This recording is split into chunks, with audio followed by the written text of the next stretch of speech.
और जो हमेशा से हैं, जो ईश्वर हमारे बीच विराजमान हैं, उस परमात्मा का अध्ययन और स्वरूप का दर्शन करने हेतु हमें भी ज्यादा बदलाव करने की जरूरत नहीं है।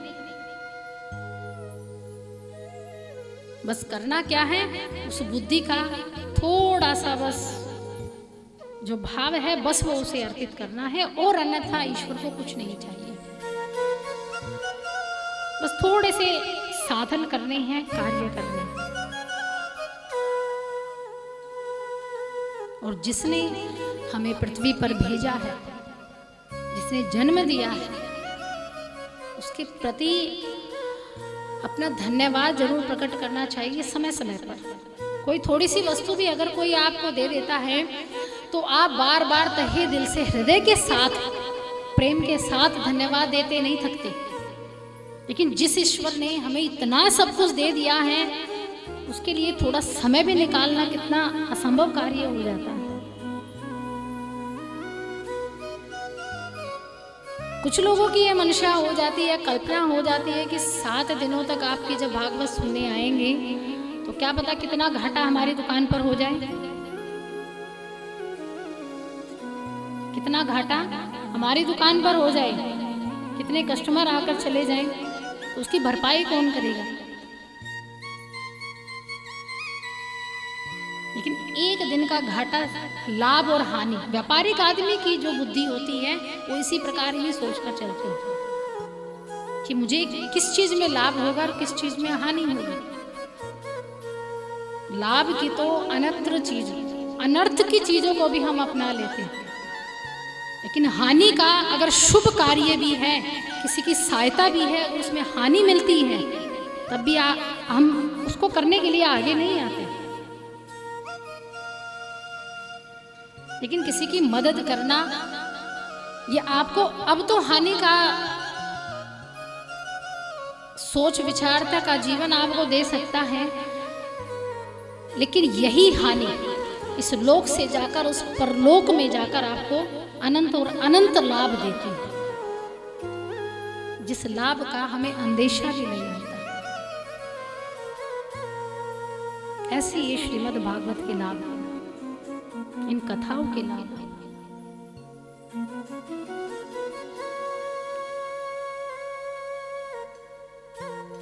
धुंधली देवी और आत्मदेव जी संतान ना होने के कारण अपने शरीर का त्याग करने के लिए वन में जाते हैं। वन में एक ऋषि से भेंट होती है।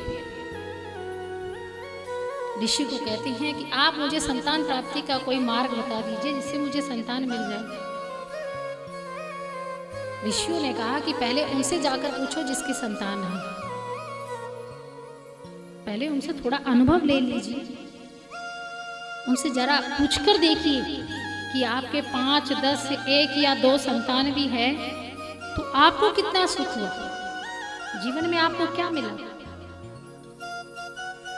थोड़ा भेंट कर आइए। आत्मदेव जी ने नहीं सुना, कहा नहीं मुझे कुछ नहीं चाहिए, बस मुझे संतान चाहिए। अरे मृत्यु के बाद मेरा तर्पण कौन करेगा, मुझे रोटी कौन देगा, मेरा श्राद्ध कौन करेगा। संत ने बड़ा समझाया लेकिन आत्मदेव जी नहीं माने। संत ने फल दिया, पत्नी के पास गए, धुंधली देवी को पूरा वृत्तांत बताया कि महात्मा ने फल दिया है, इस फल को खाओ तुम्हें संतान मिलेगी। अब धुंधली देवी ने सोचा कि फल तो ले आए, अब इसे खाऊं कैसे। अब वो भी कलयुग की माता थी।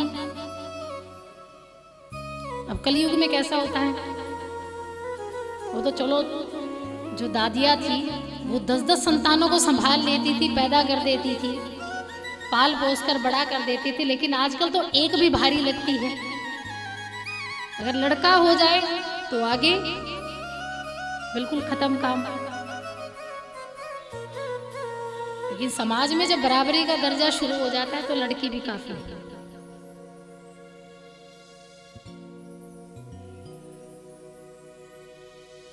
आत्मदेव जी को बस एक ही रट कि मुझे संतान चाहिए, जैसे तैसे भी दो, बस संतान दे। धुंधली देवी ने महिलाओं की ये आदत होती है कि अगर कहीं से कोई चीज़ मिल जाए तो उसके प्रति इतने दृष्टांत उत्पन्न कर देती हैं, इतनी बातें बना देती हैं। तो ऐसे ही धुंधली मन में विचार करने लगी कि पता नहीं कहाँ से फल उठाकर ले आए, तो चलो मान लो मैं इसको खा भी लूँ, गर्भवती हो भी जाऊं, अगर घर में आग लग गई तो भागूंगी कैसे? अगर चोर घर में घुस गए तो चिल्लाऊंगी कैसे, क्योंकि जोर लगेगा चिल्लाने में। सब भाग जाएंगे मुझे छोड़कर, मैं अकेली घर में रह जाऊंगी। अब बातों के जाल बुन रही है धुंधली देवी कि मैं तो फल को नहीं खाऊंगी और गर्भवती भी नहीं होना चाहती। फल को हाथ में लेकर बैठती है कि क्या करूं, फल खाऊं कि ना खाऊं। उसी समय धुंधली देवी की बहन आती है, कहती है बता तुझे क्या हुआ, तू इतनी चिंतित क्यों है? कहा पता नहीं तुम्हारे जीजा जी कहाँ से फल उठा लाए, अब कैसे इसको खाऊं? कहीं फल खाने से भी संतान मिलती है। कहा देख बहन तुझे संतान चाहिए? कहा हाँ मुझे चाहिए। तो तू मुझे धन दे देना और इसके बदले मैं तुझे संतान दे दूंगा। तुझे संतान मिल जाएगी और मुझे धन मिल जाएगा। 1 महीने के गर्भ से थी उसकी बहन, धुंधली देवी की बहन 1 महीने के गर्भ से थी और ये सौदा मंजूर हुआ 9 महीने बाद। लेकिन जो फल प्राप्त हुआ था उस फल को गाय की टोकरी में डाल दिया गया।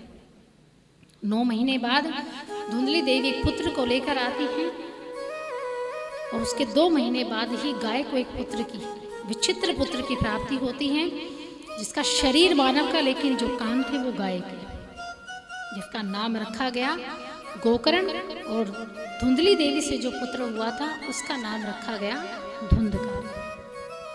लेकिन दोनों के स्वभाव में जमीन आसमान का फर्क, अंतर, एक प्रख्यात तो दूसरा कुख्यात।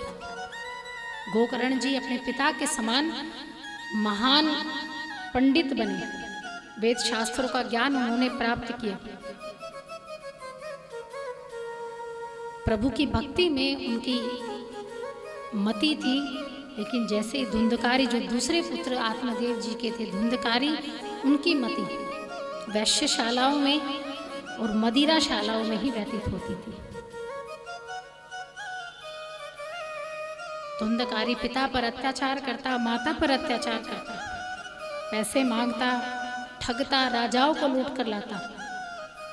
पिता परेशान होकर वन में जाने का प्रयास करते हैं, इस संसार को छोड़ने का प्रयास करते हैं। तब गोकर्ण जी अपने पिता को ज्ञान उपदेश देते हैं कि आपने इस संसार के इस ग्रस्त जीवन का पालन इतना कर लिया, अब आपकी उम्र हो गई है सत्संग करने की।